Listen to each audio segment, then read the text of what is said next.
বাবা, দালালে আঙ্গুরে ঠকাইছে। কি দালাল ঠকাইছে মানে?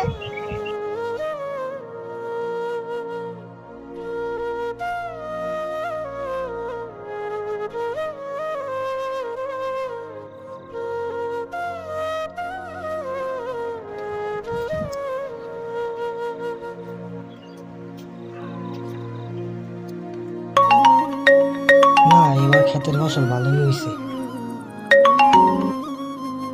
হ্যালো, ওয়ালাইকুম আসসালাম। ভাই ভালো আছেন? দিশা দিশা কিছু খবর আছে নাকি? কি কোন 10টা বিষয় আছে সৌদি আরবের? আচ্ছা, আমার কাছে 6টা ভাও আছে আর 4টা ভাও। আচ্ছা আচ্ছা, বিকালে দাও।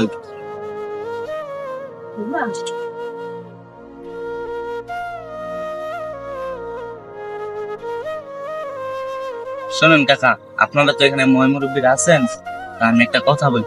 হ্যাঁ বলো বাতিজা, কি বলবা? আসলে হয়েছে কি কাকা, আমার কাছে 4টা বিষয় আছে, 4জন লোক দরকার। এখন আপনাদের মধ্যে কেউ যদি আপনাদের সন্তানকে বিদেশ পাঠাতে চান তাহলে আমার সাথে যোগাযোগ করতে পারেন। কিন্তু বিদেশ যেতে তো অনেক টাকা লাগে। আরে না কাকা, অত বেশি টাকা লাগে না, মাত্র 3 লক্ষ টাকা লাগে। 3 লাখ টাকা তো মেলা টাকা। আরে কাকা, 3 লক্ষ টাকা ব্যবস্থা করতে পারবেন না? যদি 3 লক্ষ টাকা ব্যবস্থা করে আপনার ছেলেকে বিদেশে পাঠাতে পারেন তাহলে সে নতুন অবস্থায় 70 থেকে 80 হাজার টাকা বেতন পাবে। কিন্তু কোন দেশে? সৌদি আরবে ভালো কোম্পানিতে। আপনার ছেলে কি পর্যন্ত লেখাপড়া করছে? আমার ছেলে 2022 সালে বিএ পাস করছে, তারপরে লেখাপড়া ছাড়িয়ে দিয়েছে। তাহলে তো আপনার ছেলে ভালো চাকরি পাবে আর অনেক টাকা বেতনও পাবে। আচ্ছা ঠিক আছে, আমি ভেবে দেখবো। আচ্ছা ঠিক আছে, আপনার ছেলেকে বিদেশে পাঠালে আমার সাথে যোগাযোগ করেন। এই নেন আমার কার্ড। আচ্ছা ঠিক আছে, আমি এখন আসি। আসসালামু আলাইকুম বন্ধু। বন্ধু, কিছু টাকা ধার দিতে পারবি? কত টাকা? আমার তো লাগবে 3 লাখ টাকা।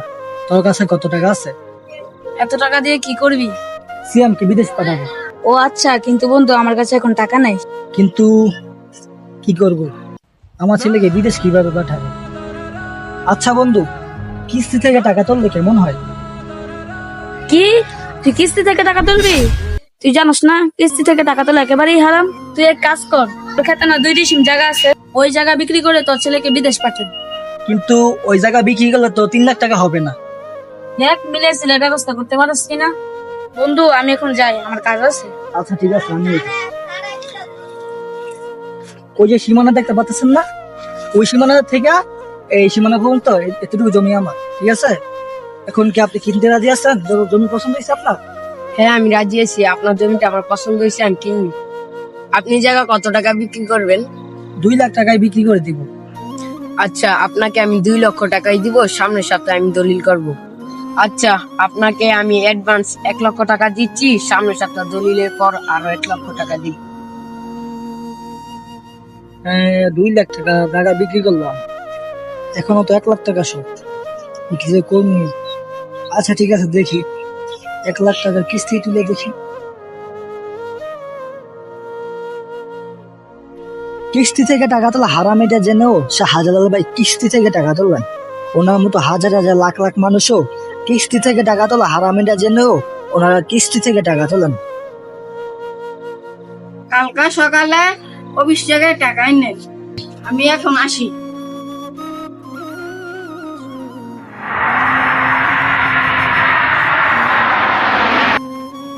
অনেকদিন হয়েছে ছেলেটা বিদেশে গেছে, ছেলেটা খোঁজ খবর না হয় না। দেখি ছেলেটার কি খবর, ফোন দিয়ে দেখি একটা। হ্যালো, আসসালামু আলাইকুম, কেমন আছোস?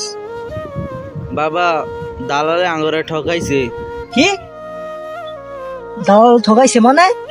দালালে আঙ্গুরে ঠকাইছে, ভালো কোম্পানির চাকরি দিব কইয়া মরুভূমির মধ্যে ওট রাখার চাকরি দিছে।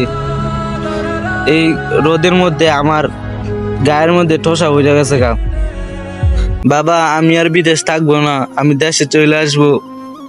বাবা তুমি এখন বিদেশ থেকে আইসো না, তোমার 3 লাখ টাকা বাইঙ্গা বিদেশ পাঠাইছি, 2 টাকা বেচে লাইছি আমাদের, কিস্তি থেকে টাকা তুললা তোমার বিদেশ পাঠাইছি, অন্তত পক্ষে এই টাকাটি তুমি ওষুধ করে আসো। আচ্ছা ঠিক আছে বাবা, তুমি ভালো থাকো। আচ্ছা বাবা তুমিও বলো ঠিক। আপনারা যারা কিস্তি থেকে টাকা তুলতেছেন, কিস্তি থেকে টাকা তুললে লাভ নেই, আর লাভ দেওয়া মানে সুদ, আর সুদ খাওয়া এবং দেওয়া মানে হারাম। দালালদের উদ্দেশ্যে একটা কথা বলতেছি, আপনারা যে গরিবের হক মেরে খান, একটা কথা মনে রাখবেন, কাল হাসরের ময়দানে আল্লাহ তাআলার কাঠগড়ায় আপনাকে সবকিছুর হিসাব দিতে হবে। এইরকম ইসলামিক ভিডিও পেতে আমাদের মদিনার মেহমান চ্যানেলটাকে লাইক এবং সাবস্ক্রাইব করতে ভুলবেন না।